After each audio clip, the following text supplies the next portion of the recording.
That was the day Britain declared war on Germany. In effect, she went off the gold standard, and the role of world financial leader was passed to Wall Street. Maybe it was the war, who knows, but the 1920s was the giddiest, gaudiest, most rock'em sock'em decade this nation ever saw.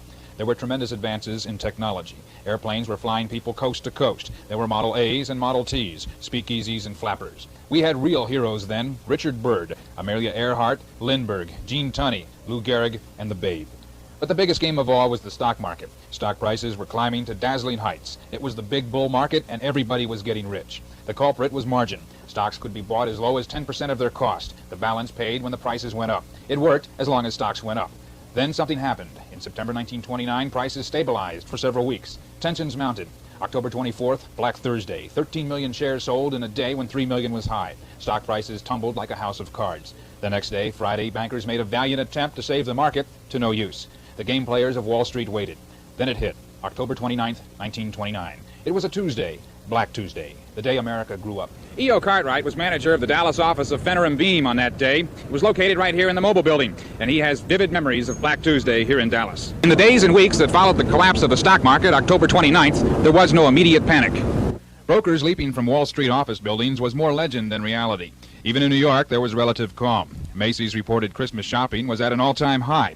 The darkest days were yet to come, and when they did, they arrived with a vengeance. There were soup lines and bread lines. Here in Dallas, the parishioners of St. Matthew's Cathedral rallied to feed hundreds of people every day. In Texas, the prospects weren't all bad. 1930 saw the opening of the fabulous East Texas oil fields. But it was no picnic here either. Hopes, dreams, and plans for the future were shattered. Quimby Self of Denton graduated from North Texas State University in August 1929. He wanted to be a lawyer. The most vicious aspect of the Great Depression was the total collapse of the U.S. banking system in 1933. By then, billions of dollars of small personal savings accounts were wiped out. Obviously, your money wasn't safe in the banks then, but is it now? We'll find out tomorrow. Between the years 1930 and 32, another 5,000 banks failed, 1 out of every 5 banks in this country. And that all changed the day Franklin Delano Roosevelt was sworn into office, March 4th, 1933. On that day, in a sweeping move that was to characterize the man, he ordered all banks closed. When they reopened 4 days later, deposits exceeded withdrawals, and the panic was over.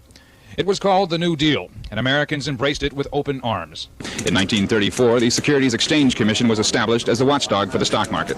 These and other measures were designed to protect the small investor, and so far, the system has worked. Experts agree it can't happen again. Crash, depression.